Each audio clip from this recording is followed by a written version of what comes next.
I want to create a barrier for people to get started. You can start with your phone. Absolutely. These iPhones, I mean, I know people have Droids, but these cameras can provide, depending on what version you have, up to 4K quality. So if you have an iPhone or a Droid phone with a camera, you can become a content curator. So I tell people, start out with that.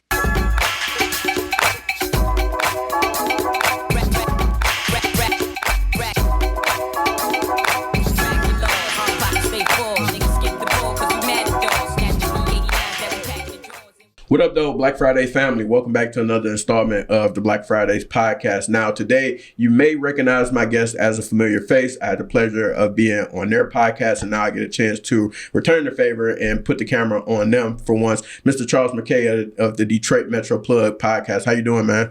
I'm doing well. I appreciate Brother Denzel for being on your platform. Really appreciate it. Yeah, for sure. Like I said, I had to have you on. Had a great time on your podcast and love the work that you're doing, and wanted to be able to reciprocate and then turn the microphone in front of you and then ask you about how you started this journey as well. So if you could let us know who is Charles, and then also how did you get into podcasting, which I'm interested about. I know, but I want them to hear the story as well. But want to know, how did your journey begin in podcasting media? Well, thank you again for this opportunity to share my story. I appreciate the work that you're doing with your podcast. So it started back in 2021, a year into the pandemic. I kind of personally went through kind of like a midlife crisis that was accelerated with the pandemic. I was living in an apartment by myself, going through a separation divorce. And with all that was going on during the time of the pandemic, with people dying, celebrities, people in our community, and people I personally knew, I was faced with my own mortality. And I was thinking to myself, like, man, if this is it with my life, not that I was a bum out on the street, but I wasn't satisfied where I was at. Financially, career, and of course with relationships. And so I decided to make a turnaround. So I made a promise to myself and God that whatever years I had left, if I was making, of course we made it out the pandemic, but whatever years I had left, I wanted to have an intentional lifestyle. And I developed kind of like a core value philosophy. I narrowed it down to 3 I's: to be intentional with relationships and serving others, impactful, how I can help serve the community, and be influential in a positive way. And because of my Christian background, Baptist background, I kind of took on the persona of John the Baptist, where I wanted to create stages and serve others and prepare the way like he did for Christ. He created a stage and said, hey, this is the person you want to follow. And so that birthed my company, Empower You Ventures. And I was an avid listener to podcasts and watching video podcasts on YouTube. And I wanted to create a platform where I celebrated local people in the city of Detroit, give them their flowers, give them a stage to tell their story. And the podcast is really not about me. It's about serving others and giving them a stage and focusing on local entrepreneurs, community leaders who are underserved, maybe not recognized, maybe don't get access to major media, whether it's local or nationally, and give them a chance to share their story and celebrate them. So my company targets underserved, undervalued, overlooked entrepreneurs, community leaders, and give them a stage to share their story, and also provide an opportunity to give them a chance to get some media experience. Sometimes some people's first interview may be with me to get a chance to sit in front of a microphone, in front of a camera, to express themselves, and it's almost like they're getting some sort of kind of prep before they have an opportunity to get on local Fox 2 or WDIV Detroit News or even on your show. Yeah. The Black Fridays podcast. Exactly. So that's how that got started. Yeah. That's super dope. So hearing you say that, it kind of feels like the Spider-Man meme when they be pointing at each other, because that's almost literally verbatim all of the reasons why I wanted to start Black Fridays. I more so was inspired by the thought of being able to celebrate Black business owners and creatives and people who are doing special things in their profession on a weekly basis during the time frame of when the whole George Floyd situation had happened during the pandemic, and then the whole country is under civil unrest. And I'm like, well, why don't we put more spotlight on the people who are out here doing the work, whether it's nonprofit, whether it's for profit, whether it's them just doing dope things for a Fortune 500 company, and really just being able to put the spotlight on them. Because like you said, there's a lot of people that's underserved. So many people do amazing work and don't get a chance to be spotlighted for it. And then also, if you're a small business, especially in our community, you don't always have access to large media networks or a huge marketing budget, if any marketing budget. So how can we be able to help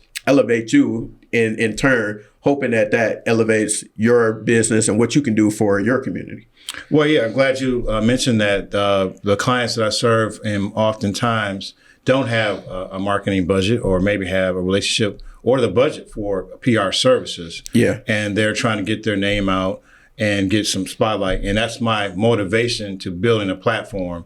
It's not easy, but my goal is to build a platform, not just for me to monetize, but more so to help serve the local community. And so it takes supporting one another.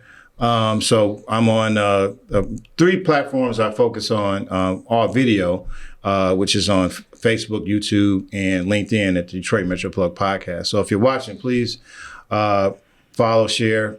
We provide value content. And my ultimate goal is really helping, like I said, undervalued, overlooked, underserved communities to increase their reach with short story, podcast interviews, and other ways where I can help amplify them by hosting events. So, but yeah, I hope to have people's support. And then I don't feel there's competition. I think there's enough space for everybody to grow. And I think Detroit is I think we're witnessing in real time a renaissance here in Detroit. Yeah, I agree 100%. And before I move on to the next segment of Black Fridays, I want to ask you, you say that you have clients. So if you could talk about some of the services that you offer people, because I know like the guests that come on your show, you don't charge them anything to be a guest on the show or anything like that. But I know that you also offer media services. So I want to know if you could kind of let the people know about that. Yeah. So for as far as the basic interview, there's no cost. That helps with creating content. But since I started in 2021, and almost 3 years. So I've taught myself how to, when I started, it was just in front of my computer camera through Zoom. That's how I started my podcast. I would send out an invite to the Zoom and press record, then edit. And I taught myself through YouTube University how to edit, how to record audio, how to play around with thumbnails on Canva, because I was my own marketing, editing. I taught myself how to edit video. So with that, I would get some inquiries about, hey, can you help me with my podcast, or asking advice on how to set up, as far as the back equipment, like what kind of camera you're using, what kind of microphones. So I help consult people with that. And then a lot of small businesses don't have like I said, the budget to create. I've helped people create little small 50-second commercial ads that they can repurpose, whether they put it on Reels on TikTok or YouTube or Shorts or Facebook Reels, or so that they can promote their business. So I know how to add the B-roll, the A-roll, the sound effects. And I mean, I'm not like just basic stuff. I'm not doing no heavy, I'm not a digital creator in that level, but I've taught myself basic stuff. So I do serve clients. Now that we've on our platforms with YouTube, LinkedIn, and Facebook, we have reaching about 4,000 potential customers in our as far as our reach. And so I have been doing running pilot ads where I add in my video podcast. I actually create commercials and actually they're embedded in my podcast, so people can reach local customers. And I have a few testimonials. There's a few. I think of Sade. She's known as the Nigerian workout doll. She's gotten over 5 clients for personal trainer.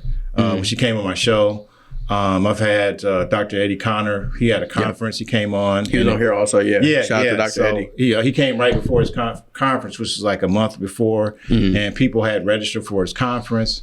I had a lady who she specialized in helping people with resumes. Her name slips me right now. I forgot the name of her company, but she helps people with cover letters, resumes, and she do mock interviews. Okay. And she's got clients as a result of being on my podcast. And so I have a few sponsors that I'm working with. Yep. To work with. I'm bothering. There's a person that is going to sponsor my newsletters that I'm going to send out. Nice. And she'll be a newsletter sponsor, and she's going to help put it together. Nice. Yes. Yeah. And I know Charles has sponsors, and Black Friday's podcast is still looking for sponsors. So if you so oblige, definitely holler at us. Hit us up, info at blackfridayspod.com, or shoot me a DM. More than happy to. And then do the same for Charles as well. We're always looking for sponsors, and people want to continue to help us do this good work. So just wanted to put that little mini ad in there.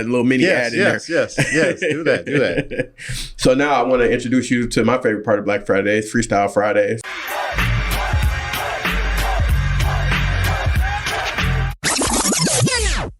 So, okay. Charles, I told you beforehand, if you don't have a freestyle, I'm going to have to put you out. So you so I didn't bring my ghostwriters with me, so I'm going to see what we can do. All right. So we're just going to do the rapid fire questions. Okay. I just need you to answer each one and answer honestly. All right.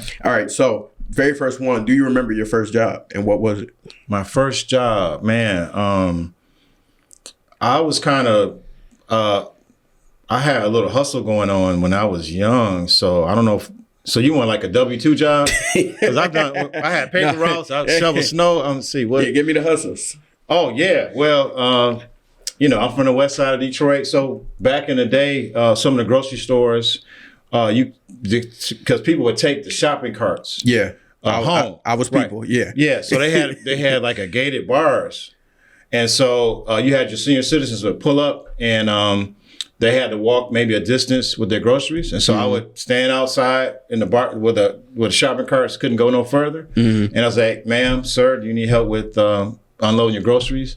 And so I would take the groceries to the car and they would give 50 cents, $1. So ever since I was like 12 to now, I used that little money to buy comic books and go to the Northwest movie theater. Back then, it was on Grand River near Southfield. Yeah. They tore it down. It's a Popeye's chicken or something over there. R.I.P. man. That was I have very fine memories of that movie theater. Yeah. So that was then from there, paper routes, convenience stores. Sweeping up the parking lot. Then, that was my first real job. I was about 15, sweeping the parking lot. Then I did such a good job. The owner, good Chaldean family, had me counting bottles, and then I went from. Basically, by 16, I was running the whole store, running the lottery machine, everything. It was funny because you got to be 18 to ring up alcohol. But because I was quick at learning stuff, I was running they could just I could run the register, the lottery, the deli, everything. So, yeah. Dope. And In and Out store, 7 Mile in Shiawassee. People know if they remember. If you know, you know. Yeah, if you know, you know. What podcast do you listen to? Other than, of course, Metro Detroit Plug and. Oh yeah. Well, I definitely check out the Black Fridays podcast. Appreciate that. Man, it's so many. Because I by me being a podcaster. I listen not only just for content, but just the whole art, the whole setup, microphones. So I've been following Joe Budden podcast for years, audio, video. I remember when Earn Your Leisure started. Yep. I follow marketers. I'm a big fan of, I learned the game from Think Media. I bought classes. Yeah. I watch vidIQ. Yep. Just because I'm a content creator, YouTuber. Then I listen to business podcasts, and then I listen to cultural podcasts to stay abreast. Sometimes I watch some live streamers, whether it's DJ Academics or, so it varies. And you like the art form. Yeah. So and then I listen to some boring podcasts, but more so about business tech. Right. Yeah. Dope. Yeah. What do you have a favorite Detroit business or organization? I want to get you in trouble with your sponsors, but then I'm genuinely curious. I like what Black Leaders Detroit is doing. Yep. So There's a time I served as an ambassador to promote. There's a lot of commercials. Several podcast episodes. They like the intro about what they do for their helping people with grants and then no interest loans. So I've been promoting their stuff. So that's my favorite organization. I'm a member of the Metro Detroit Black Business Alliance, and yep. So those two, I think. Okay. Yeah. Nice. Yeah. I've been a part of Build and Tech Town, so those organizations, but. Nice. And I'm also a member of BLD and MBBA, as we talked about earlier as well. So make sure that y'all check them out also. And last but not least, because you are a Detroiter, a West Sider, I need to know, what is your Coney Island? Like, what's your Coney Island? And what do you normally order? What's the Coney that you grew up on? I changed, and I was going through that whole change. I changed my diet. But back in the day, I used to like them loose burgers. Man. Not too far from where we're at. We're here at Bamboo, downtown off Washington Street. But I like the Lafayette Coney Island because it's open late at night. Get that loose burger. But I'm trying to think on the west side. I definitely would. There's several because I went to Henry Ford High School, so there was plenty over there. Yeah. What's that? I think is that one off of Braille Street in 8 Mile. Then there's Omega on. On near we say Lasher, but it's supposed to be pronounced Losser, but we know you ain't from. We say Lasher near Lasher 8 Mile. Omega Coney Island. Yeah, so I grew up in that Lasher 7 Mile area, or Losser for my suburban friends. Folks. It's across 8 Mile. Yeah, we say.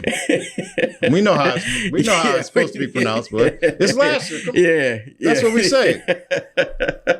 Fair enough. Well, I appreciate you participating in Freestyle Fridays and engaging in the randomness. So go back to my regularly scheduled questions. And so we talked about what got you in the podcast and then what you wanted to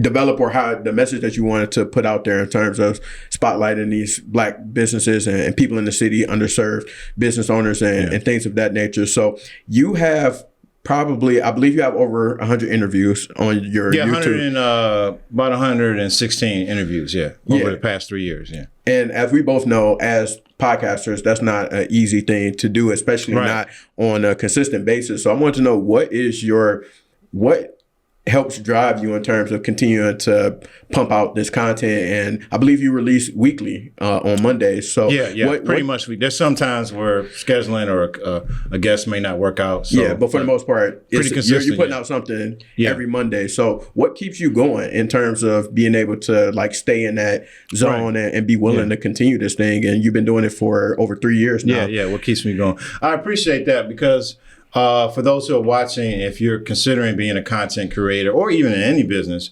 you got to know your why. So my why was to serve others and build a stage to empower other people. So Empower You Ventures. So by me understanding my why, I find greatest joy of serving and helping others. And I don't mind seeing others do well. I don't get that. I mean, we all have this comparison thing. Comparison is a thief of joy. We may compare ourselves in terms of our journey, but I get excited. I'm excited seeing people do well. So that's my motivation, is to serve others. I don't got to be the one on stage. I don't got to be up front. Like I said, I can be John the Baptist, or I can be the Scottie Pippen, or the Dennis Rodman and Michael Jordan. I just want to see my community win. So that's my motivation. I understand my why. Secondly, if you're going to dedicate yourself to something, you got to be consistent, because you're going to start off, your first 10 videos are going to suck anyway. So if you're going to learn a skill, you got to be dedicated with it. I know that we live in a microwave society. We want to go viral within 2 weeks, but you got to put in the work. So my goal was to provide value, provide a service, do it consistently, and not so, you want to check the views and all that stuff to kind of measure what you're doing to improve, but that's not my major focus. My major focus is to provide value, service, and that's what motivates me. And that's why I can be consistent, because I'm not, I realize that starting out, you got to start off messy until you get better. And then you can see over time, I felt more comfortable, because I didn't like how I sound. I thought my voice was whack. I had an imposter syndrome. I didn't know nothing about cameras, editing, but over time, I've gotten better. My studio thing, I've gotten better, and just make improvements over time. Love it. And I want to know also if you could talk about some of the pain points of being a podcaster, because like we had talked about earlier, like even in this interview, we had started the conversation and I forgot to press record, and I've done interviews and audio has been messed up, didn't get a particular camera angle, things like that, all types of stuff might go wrong. But wanted to, from your experience, some of the pain points of like being a content creator and a podcaster when things don't work out, and then how do you like work to overcome those? I think it's just it's part of the process. I've had times where I recorded and I had a microphone on and didn't even know that the microphone was on. I've had bad Wi-Fi. I did an interview with a city person who was a liaison, and that whole interview kept freezing. And the Wi-Fi was bad, so I couldn't do anything. I couldn't air it or anything because it was just frozen, choppy. So bad, I had bad Wi-Fi, and it's just part of the learning process. You just gotta. I don't necessarily. I mean, I know we have what we call mistakes or failure. I don't subscribe to that. I subscribe to, okay, that happened, and let me learn from it. So it's the process of just your journey. You're gonna have hiccups and things, and what can you take away? What can you learn? How can you be better at what you're doing?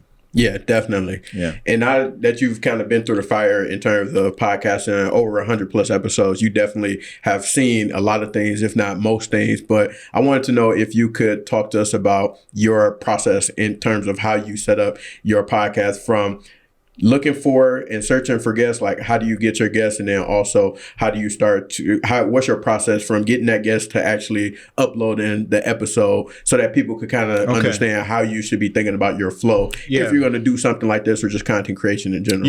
Just in general.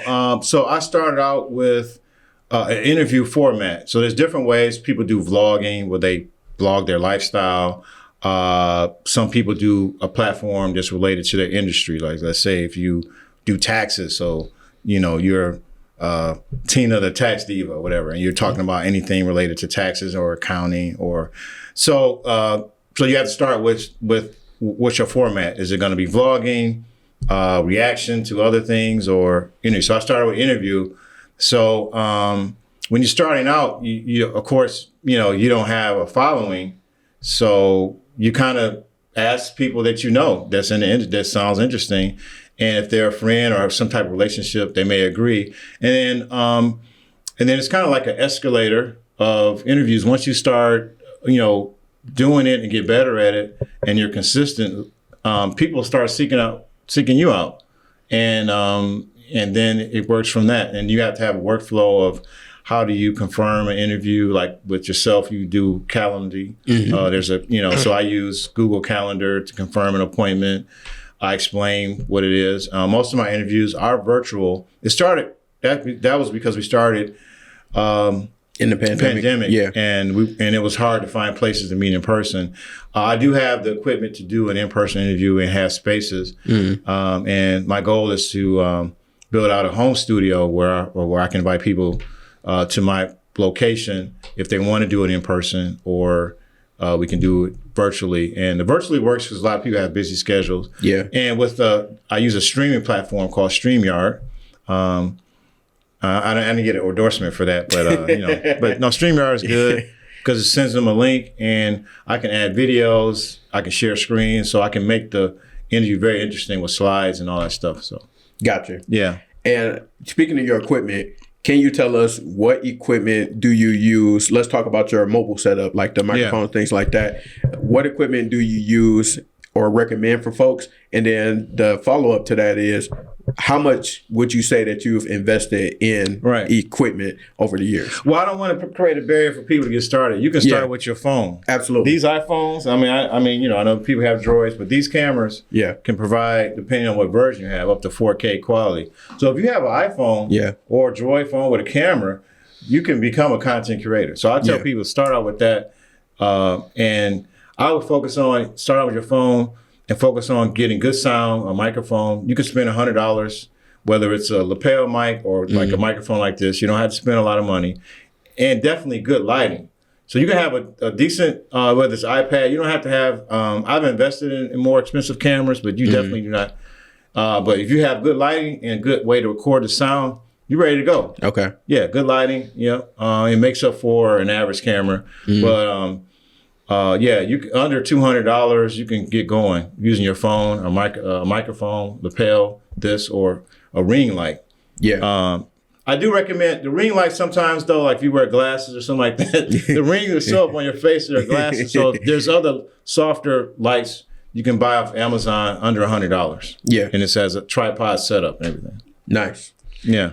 And so that's definitely very budget friendly in terms of the equipment that you can kind of invest in to get going. And for all those listening, Black Fridays definitely first started on Instagram Live, and then I moved to Zoom, which was also free, and then used a free editing platform until I realized I needed more capabilities. Now I started doing Adobe Premiere Pro. It's also brought to you by all Apple devices. So Apple, if you're listening, holla at me. Yes. This is my iPad. This is my iPhone, one of my iPhones, and the camera that you see that Charles is looking at is my main phone that I use every day for use. So you can get started with the iPhone. They also have amazing voice quality if you're close enough to it. I've had unfortunately, some of the audio didn't work on the device that I'm using here in the Bamboo podcast room. So it wasn't their fault. It was my fault in terms of why the audio didn't work. But because of that, I had to use some of the audio from my phone, and it was perfectly fine, or at least decent enough, and it picked up pretty well in terms of the audio and post-production. I can edit the audio and post-production and be able to make it sound better. So it's definitely a lot of benefits to being able to use what you have, which is the advice that somebody had gave to me. One of my friends who was a digital and media creative photographer, videographer, and she had mentioned to me that you don't need all of this fancy stuff in order to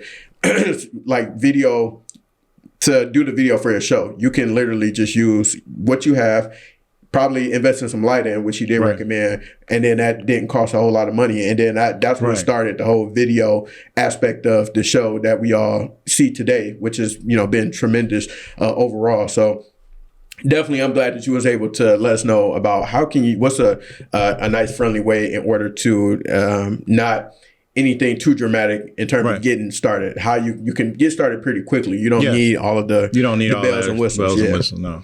Absolutely. And also, because you're virtual, what keeps you doing your show virtually versus doing it in person? I know you had the capability to do it in person, but what makes you want to continue that virtual format?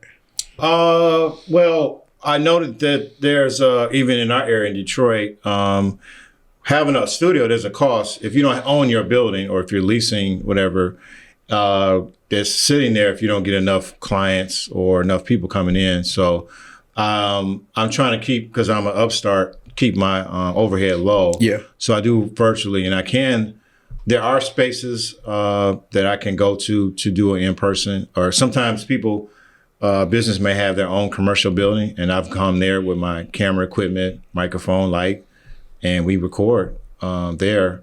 I bring my banners, backdrops, all that kind of stuff. It depends on the situation, how I want to floss with all the equipment. I have all kinds of stuff, backdrops, all that kind of stuff that I've got over time. So you don't have to get this started. All you need is an iPhone, the way to record with a microphone or lapel mic, and a good lighting. Under $200, you get all that on Amazon, under $200 to get going. And your phone you're already paying for. Yeah. Now, you may have to use what we call a distribution service, like StreamYard.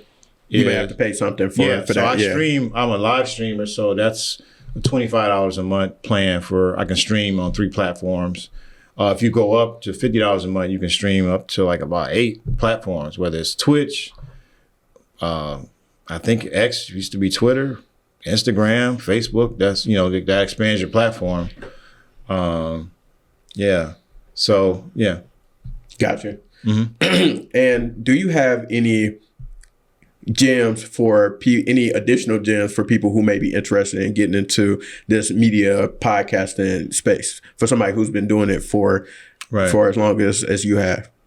I think I want to address as far as interview, when I do an interview style, what I found is that overall, I have no problems getting guests for interviews because people enjoy talking about themselves. Yes. They want to, it's like, you have a platform, I can talk about myself. Yeah. So that's not the issue. So getting views, though, that's not the greatest platform to style. I mean, as far as interviews, if the person is not a celebrity or interesting or have a following. So, and when you're starting out, you may not be able to book the high level, the A-listers, the B-listers. But what I found that I've been intentional to actually catch people on the come up. I really haven't been trying to get like the big names. Yeah.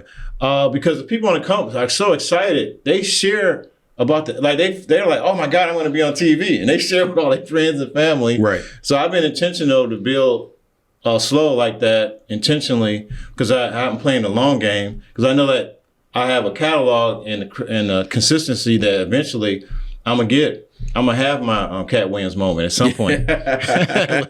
Like saying, you know, I'm gonna get somebody, somebody, it's gonna happen, but I don't know when. I'm not worried about it. Right. And I'm not even trying to, because some of the A-listers, it's a lot of work, it's a lot of headache, a lot of stuff you got to deal with behind the scenes that you don't really know. Right. So I'm really I really enjoy people who getting started and building it that way. Because somebody on those 3 years is going to be that I caught them early. They're going to refer back to. And what I love about YouTube personally is that it's evergreen content. Right. That it doesn't start out big right away, but it ages like fine wine. Mm-hmm. There's people that watch interviews I done 3 years ago. Yeah. Yeah, that's what I love about it. Yeah. Yeah. And I started to recognize that too, just looking at some of my own metrics, like people would go back and watch interviews I did almost a year ago. Yeah. And like are currently watching them now. And I'm thinking like, okay, well, they'll be in our mindset. Being in our mindset, it's just like on to the next episode, on to the next episode, on to the next episode. But no, like people will sit and go and watch your playlist, or they'll go and think of a potential guest, or my cousin was on there. Let me finally go check it out. Yeah, so you never know. You never know when certain videos might take off. Yeah. So Charles, this episode is going to come out on Juneteenth weekend, and I wanted to ask you, because we're in the space of elevating these Black businesses and the essence of what it means to be Black in business, especially in Detroit. Wanted to just ask you about, over the years, I've seen more significant events around Juneteenth, nationally and then also specifically in Detroit. And so I wanted to ask you kind of, what does the holiday mean to you, or that specific day? And then also, what does it kind of mean for the city of Detroit in terms of what you've seen in terms of programming from some of these Black businesses? MBBA does stuff, and then other groups does things as well. So just really want to kind of get your general thoughts about Juneteenth in Detroit. Yeah, Juneteenth in Detroit, it's a great time here in our city to celebrate our freedom. I mean, of course, we know the origins of this country is not necessarily the great story that people want to talk about, founded with slavery, and it's a celebration of our freedom here. And it's great that we have a federal holiday that recognizes that. And the way that I participate is I go to a lot of events, but more so supporting Black-owned businesses. And that's what I'm about with my company, Empower You Ventures. There's the one Juneteenth celebration. I actually did a live podcast just highlighting some business owners in the community on the Avenue of Fashion. Basically, I just go out we have several events sponsored by Black Leaders Detroit, the Juneteenth celebration. So check that out by Black Leaders Detroit. We have the Michigan Black Business Alliance on June the 16th, I think Sunday, at Shed 5 Eastern Market. I'm actually considering volunteering. I'm a member of that organization. Mm-hmm. I'm going to be there just celebrating and patronizing businesses. A lot of people don't have brick and mortars businesses, and they're usually at these venues testing their product out, whether they're making cheesecake, banana pudding, selling a lot of merch, selling shirts, Juneteenth shirts. So I try to hit the events and circulate the dollar. I think that's the biggest thing, circulate the economic dollar. A lot of vendors, just by going out, buying their product that you may not see at a local retail store or a local shop, but they're here putting their foot into their own entrepreneurial journey and celebrating our freedom. So phenomenal. Yeah, I agree 1,000%. And I also try to make it an effort to go out and support Black-owned businesses. I did last year. I did a vlog for the MBBA event that they had at Eastern Market, and then being able to also make sure I put my money where my mouth is and spend money with these Black-owned businesses. And they have amazing products, and people are putting their heart and their soul into these things, and having super long days, having to carry a lot of stuff to the Eastern Market, wherever they're popping up. And then, like you said, this may be their only opportunity opportunity to do that because they may not have a brick and mortar, or they may be specifically online. So just being able to be face to face with them, learning a little bit more about their story and exchange money with them in person, I think is amazing. And it's something I always make an effort to do every Juneteenth, even if it's $1. Make sure that you spend some money with Black-owned businesses, share their posts, go out, spread the gospel about the things that they do, the ones that are out there putting in the work and making the effort to do something for their community through their business. So yeah, that's my 2 cents. As we get ready to wrap up here, Charles, what is next? What do you see on the horizon for, we talked a little bit about this before we started recording, but what's next for you? What's next for the business? And what do you see in your crystal ball for the future? Again, my company is Empower You Ventures, and my goal is helping local entrepreneurs, business owners, small business owners, as well as community leaders of nonprofits or who are doing things in the community, find ways to serve them. So definitely in the future, looking at creating signature events that serves business people, highlights, spotlights people. I want to celebrate, give people flowers. So we're in the process of forming a nonprofit, and I try to do things that I'm not trying to copy what everybody's doing, but I want to do kind of modeling after Cranes, just kind of doing some award celebrations for people who, not a popularity contest, people who are doing things that are overlooked. Yeah. And we celebrate them in a way, and then we find ways to give back to their organization. I'm kind of positioning my brand. I still would do interviews, but I'm getting feedback. People don't really know about my personality because all I do is I'm kind of like the anchor. Yeah. So I'm gonna be putting more commentary, reactions to business, more of myself. Yeah. Featuring Charlie the Plug. So you're gonna see kind of featuring Charlie the Plug TV on YouTube, where I'm doing how-to videos on where the business content, reaction to business content, and also interviews. So, and finding ways to serve and be a blessing to other people. Dope. Love it. Love it. And Charles, where can the people find you if they want to follow your socials, if they want to check out the show? Where can they find you? Yeah, you can find me on YouTube at the Detroit Metro Plug Podcast. You can find me at LinkedIn at Charles McKaye. You can also definitely YouTube at Detroit Metro Plug Podcast, Facebook at Detroit Metro Plug Podcast, Instagram at Charles McKaye. That's CHARLES MCKAYE, E at the end. That's my personal Instagram where I post interviews. I do have an Instagram, Detroit Metro Plug Podcast as well on there. So I try to build that out. So, yeah.